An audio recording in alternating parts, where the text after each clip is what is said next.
There's a lot of people who are trading Forex and are making money. And one thing that I discovered is that they have the foundation. The foundation, they actually went to a course where they've learned the basics and now they are trading Forex with understanding. Hello, welcome to my world where I talk about crypto, stocks, and now Forex. In today's video, I'm going to talk about what is a PIP, what is the price movement, how to calculate a PIP. This is important for us to know so that we can have the basics, so that we can have a solid foundation before we can even trade. I know it's easy, we can start trading Forex now, but we won't understand the different technologies that I use. We won't understand the reasons why certain things are done. That's why it's so important for us to go step by step and get the foundation laid properly, a solid foundation, so that when we start trading, we know these things. So without wasting time, let's go to my laptop. So what is a PIP? A PIP is the smallest number that moves in a currency pair that we care about as traders. So this is the number that determines whether we buy or whether we sell. And there is also a fractional PIP. So when you look at this picture on your right hand side, you see that there's 1.3744. And then there is a fractional PIP at the top. So this one, we won't use it.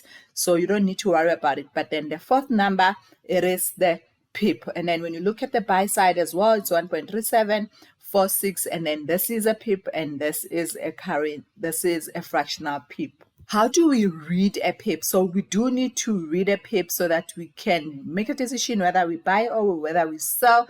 And then remember, we work with the smallest number when we make our decisions. And then in the price movement, you want to know what is the price of this currency pair, especially the last four, especially the fourth decimal place, which is a PIP. And then let's look at this number. It's 1.37442. So I won't be talking about the fifth decimal point. I'll only be talking about the fourth decimal point.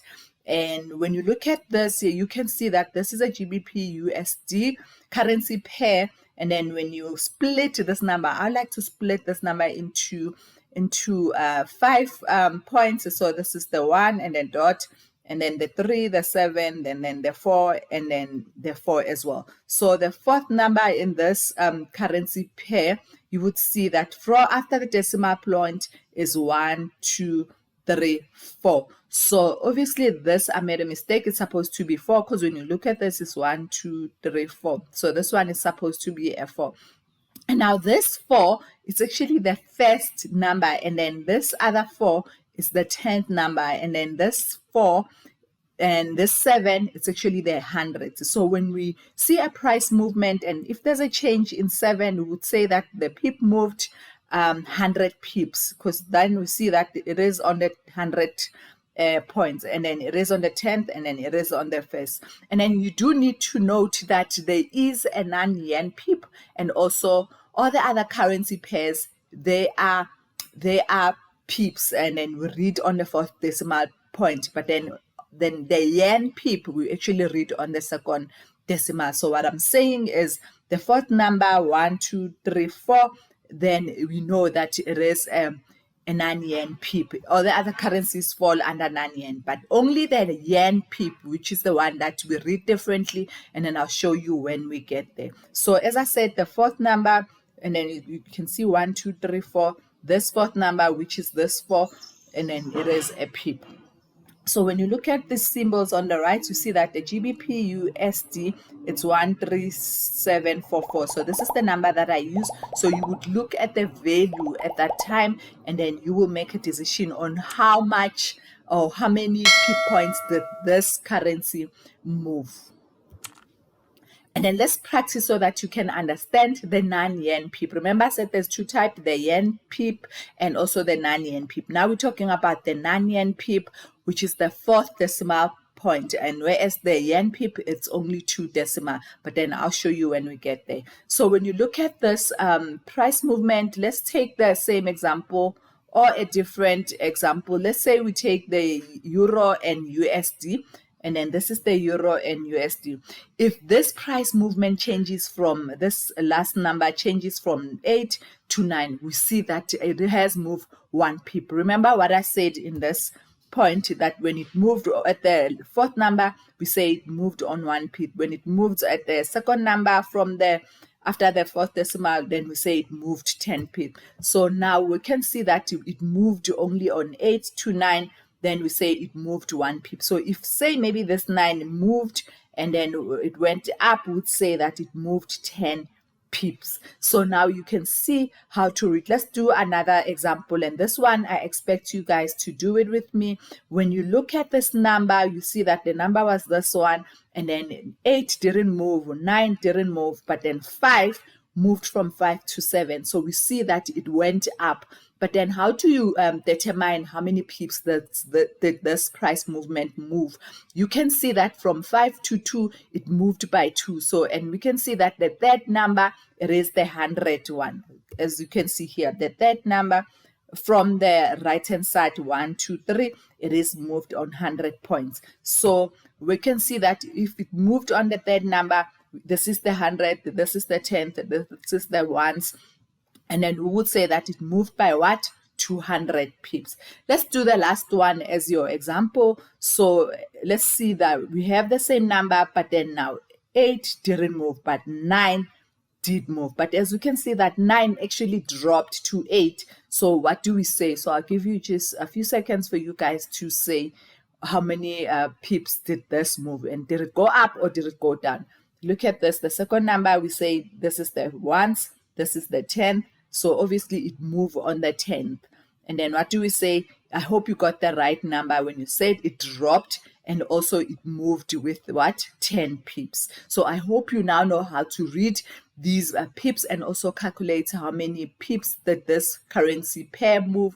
And then you can do the same thing with euro as well. You can do the same thing. The only one which you won't do is the JPY. So these ones are yen pips, currency pairs with yen. Those are the ones I said we read them differently, because this one, all the other currency pairs except the yen, which is JPY, JPY, JPY, JPY, those ones, they only move only 2 decimal places. Let's continue. And now we're looking at the yen, because remember I said with the yen, it moves only to 2 decimal places. Now let's go on the left-hand side and see which ones are the yen. And then as you can see, JPY is a yen, and this one is a yen. And then can you notice that there's a difference? This one, it's 5 decimal places. This one is 3. And I said the last number we are ignoring for this example. So we can see that it moved on 2 decimal places. Let's look at another yen, this yen. Can you see that also it's 51, 2 decimal places? Let's look at another one. Can you see it's 77? Whereas the other ones, which are non-yen, it's actually 1, 2, 3, 4 decimal places, which is the pip. So with a pip for yen, it's only 2 decimal places. Let's take the euro and JPY. And then so as I said, that is the second place in a decimal number or currency pairs except JPY. So this one is only JPY. So let's write this number down. It's 92.40. And then after the decimal point, it's 1 and 2. And then when you look at this, we see that it's 40. So these are the ones at the 10th. And then if we want to read the 100, then we'll have to jump the decimal place and read it on 100. And then let's do some practice so that you can understand. Let's say we have a euro and a USD. Okay, so let's look at this one. As you can see, it's 114.24. So this one is the 10, it's the ones, is the 10th, and then jumping the dot, and now we're on the 100. Let's do a price movement calculation. So let's see, we have this number, and then the price moves from 4 to 5. We say this one moved on 100 pip, because as you can see, it moved on this one. And then let's look at the price movement for the second one, and this one, 4 didn't move, 2 didn't move, but then 4 moved to 5. And then we say it moved by 1 on this one. But then in which point is this in? You can see it's on the 100. So we say it moved by 100 pips. And then let's look at the price movement for this one. 4 didn't move, but 2 moved to 1. And then we say it has dropped, because it was 2, it became 1. And it dropped by 10 pip. And then let's look at the last one. I hope you now understand. Let's look at this one. It's 4 didn't move, 2 didn't move, but then 4 dropped by 2. And then how do we say? We say it dropped by how many? By 200 pip. Why 200? Because it's 1, the 10th, and the 100. It's the 1, the 10th, and the 100. So you can see that there's the number here.